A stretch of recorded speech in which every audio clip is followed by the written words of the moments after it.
Good morning class 9th। Summer vacation के बाद एक बार फिर से आपका स्वागत है फिजिक्स के क्लास में।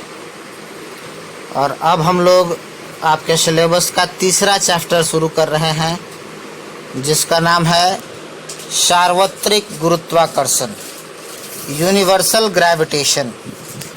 अगर हम बात करें बाबू, हिंदी में भी हमने लिख रखा है, सार्वत्रिक शब्द जो है वो दो शब्दों से मिलकर बना हुआ है।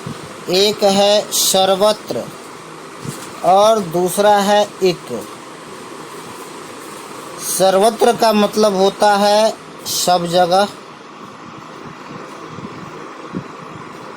सब जगह। एक का मतलब एक जैसा, एक समान। मतलब ये गुरुत्वाकर्षण जो कुछ भी है जिसके बारे में हम लोग पढ़ने जा रहे हैं, ये सब जगह, सब जगह कहने का मतलब पूरे यूनिवर्स में, पूरे ब्रह्मांड में एक जैसा रहता है। उसके बाद इसमें दूसरा शब्द आपको दिखाई दे रहा है बाबू, गुरुत्वाकर्षण। इसमें भी दो शब्द हैं बाबू। एक शब्द हो गया आपका गुरुत्व और दूसरा शब्द हो गया आपका आकर्षण। गुरुत्व और आकर्षण। गुरुत्व का संबंध है बाबू द्रव्यमान से, गुरुत्व का संबंध है द्रव्यमान से। और आकर्षण का मतलब हम लोग समझते हैं खींचना। जैसे कि आप देखते हैं बाबू, कोई आपके हाथ में पकड़ी हुई वस्तु, कोई भी वस्तु यदि आपके हाथ से छूट जाती है तो वह नीचे गिर जाती है। क्यों? अगर इसका रीजन आपसे पूछा जाए तो आप बताइएगा कि पृथ्वी उसको अपनी ओर खींचती है। मतलब हमें बात करनी है गुरुत्वाकर्षण। गुरुत्व का मतलब द्रव्यमान और आकर्षण का मतलब खींचना। द्रव्यमानों के बीच जो आकर्षण बल लग रहा है, एक दूसरे के बीच जो खिंचाव का बल लग रहा है, उसी के बारे में हम लोग इसमें पढ़ने चलेंगे। और इस बल की खोज की थी सर आइजैक न्यूटन ने। न्यूटन से आपको परिचय पिछले चैप्टर में भी हो चुका है, जब आप लोग पढ़ रहे थे बल तथा गति के नियम। ठीक है, तो सर आइजैक न्यूटन ने इस एक्सपेरिमेंट की खोज की थी। ऐसा माना जाता है बाबू कि बहुत समय पहले न्यूटन अपने बगीचे में बैठकर किताब पढ़ रहे थे, तभी एक पेड़ पर से कोई फल टूट करके नीचे गिरा। न्यूटन जब देखते हैं तो वो सोचते हैं कि क्यों यह फल, क्यों यह सेब टूट करके नीचे गिरा, ऊपर क्यों नहीं गया, या वहीं पर क्यों नहीं लटका हुआ रह गया। जैसे ही इन्होंने इस बात को सोचा तो इसका आंसर ढूंढने का प्रयास करने लगे, इसका उत्तर ढूंढने का प्रयास करने लगे। और उसी के उत्तर ढूंढने के क्रम में इन्होंने गुरुत्वाकर्षण की खोज कर डाली। गुरुत्वाकर्षण बल के बारे में बताने के लिए न्यूटन ने मदद लिया। उस समय एक वैज्ञानिक थे जोहान्स केपलर।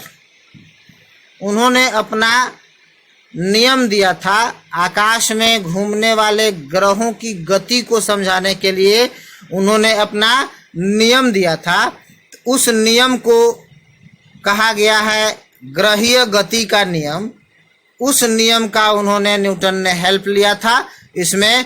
तो सबसे पहले न्यूटन के गुरुत्वाकर्षण के नियम को समझने से पहले हम लोग पढ़ने चलेंगे बाबू। हम लोग पढ़ेंगे किसके बारे में? तो जोहान्स केपलर ने ग्रहीय गति का जो नियम दिया था उसके बारे में हम लोग पढ़ेंगे बाबू। आप देख पा रहे होंगे बाबू, केपलर के ग्रहीय गति के नियम की शुरुआत कर रहे हैं। ठीक ना, जोहान्स केपलर नामक वैज्ञानिक थे। ठीक ना, अगर इनका नाम देखा जाए तो इनका नाम था बाबू जोहान्स केपलर। जोहान्स केपलर ने नियम दिया था ग्रह की गति कैसी होती है इसको समझाने के लिए। यदि आपको यह कहा जाए तो आपको बड़ा ही आश्चर्य होगा बाबू कि प्रारंभ में यह माना गया था कि सूर्य जो है पृथ्वी की देखरेख करता है। मतलब सूर्य पृथ्वी के चारों ओर, आप देखते हैं प्रतिदिन पूरब से निकलता है, पश्चिम में जाकर के डूब जाता है। तो ऐसा लोगों का मानना था, ऐसी मान्यता थी कि सूर्य प्रतिदिन निकलता है, आता है सुबह में, दिन भर हम लोगों को देखता है, हमारी पृथ्वी का संरक्षण करता है और उसके बाद फिर शाम में चले जाता है। लेकिन जोहान्स केपलर ने आगे चल के बताया कि नहीं, वास्तव में सूर्य नहीं घूमता है, वास्तव में क्या घूमती है तो पृथ्वी घूमती है, और पृथ्वी के घूमने के कारण आपको ऐसा प्रतीत होता है कि सूर्य गतिशील है। जैसा कि आप लोगों को अनुभव हुआ होगा, जब किसी बस में आप बैठे हुए हैं, बस चल रही है, तो आपको बस जो है वो बस में चलती हुई बस में आप बैठे हुए हैं तो आपको ऐसा लगता है बाबू कि जो दूसरी ओर माने किनारे किनारे जो पेड़ हैं, मकान है, जो बिल्डिंग्स हैं, वो पीछे की ओर जा रहे हैं, माने बस के चलने के विपरीत दिशा में जाते हुए आपको प्रतीत होते हैं। आपको ये नहीं फील होता है कि हम गति में हैं, आपको फील होता है कि वो पेड़, वो मकान, वो बिल्डिंग गति में है। ठीक उसी तरीके से पृथ्वी पर हम खड़े हैं और हमें यह फील नहीं होता है कि पृथ्वी गति में है, बल्कि पृथ्वी के सापेक्ष हमें सूर्य गतिशील होता हुआ दिखाई देता है। सूर्य जिस प्रकार से हमें दिखाई देता है, प्रतिदिन पूरब से पश्चिम की ओर गति करता है, जबकि वास्तव में ठीक इसके विपरीत होता है। क्या होता है कि पृथ्वी पश्चिम से पूरब की ओर अपने अक्ष पर परिक्रमा करती है। तो केपलर ने ये जो ग्रह के गति, अच्छा, पृथ्वी के जैसे अन्य भी बहुत सारे ग्रह हैं हमारे सौर मंडल में। टोटल पहले 9 ग्रह थे, लेकिन अब जो है प्लूटो को बाहर कर दिया गया है। तो हमारे सौर मंडल में और बहुत सारे ग्रह हैं बाबू। ग्रहों की अगर हम बात करें तो हमारे सौर मंडल में हमारे सौर मंडल का सबसे नज़दीक का ग्रह जो सूर्य के नज़दीक है वो बुध है। उसके बाद दूसरे नंबर पर बाबू ग्रह शुक्र है ना। तीसरे नंबर पर ग्रह हमारी पृथ्वी है, ठीक है। उसके बाद चौथे नंबर पर ग्रह है हमारा मंगल। उसके बाद 5वें नंबर पर हमारा ग्रह है बाबू बृहस्पति।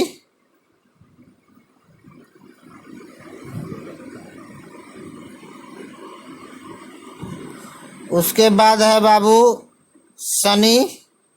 उसके बाद अरुण, वरुण, यम। हालांकि इनका नाम बदल चुका है। अरुण को अब यूरेनस कहते हैं, अरुण को नेपच्यून कहते हैं, यूरेनस कहते हैं वरुण को, और प्लूटो कहते हैं यम को। और ये यम प्लूटो जो है वो हमारे ग्रह की परिभाषा से बाबू बाहर हो गया। मतलब 8 ग्रह हैं। तो जिस प्रकार हमारी पृथ्वी घूमती है, गति करती है, ठीक उसी प्रकार से अन्य ग्रह भी घूमते हैं। और पृथ्वी की गति का ही प्रभाव है कि हम लोग दिन और रात का परिवर्तन महसूस करते हैं। पृथ्वी की ही गति का प्रभाव है कि पूरे साल के दौरान हम लोग मौसम के बदलाव का परिवर्तन महसूस करते हैं, मौसम के परिवर्तन को महसूस करते हैं, ठीक है। तो जोहान्स केपलर ने नियम दिया था ग्रह की गति को समझाने के लिए, हम लोग उसी को पढ़ने वाले हैं। और इसी की सहायता से न्यूटन ने अपना ग्रहीय गति का नियम दिया था। इसकी भी हम लोग चर्चा करेंगे अगले वीडियो में। हम डिस्कस करेंगे। आज हमारा इंट्रोडक्टरी वीडियो था बाबू। इस चैप्टर में हमें क्या क्या बातें पढ़नी है। गुरुत्वाकर्षण के बारे में पढ़ना है, गुरुत्वाकर्षण का आइडिया लगा था केपलर के ग्रहीय गति के नियम से, उसके बारे में पढ़ना है। और गुरुत्वाकर्षण के कारण जो भी घटनाएं होती हैं उन सभी घटनाओं का अध्ययन हम लोग इस चैप्टर में करेंगे। तो इंतजार कीजिए हमारे अगले वीडियो का। अगले वीडियो से कल हमारे वीडियो में इस चैप्टर की शुरुआत हम लोग करेंगे। आप इसी वीडियो लेक्चर के साथ अपना नोट्स भी बनाते रहिएगा, नोट्स प्रिपेयर करते रहिएगा। अगले वीडियो में हम शुरुआत करेंगे लेसन का, और पहला टॉपिक होगा हमारा केपलर के ग्रहीय गति का नियम।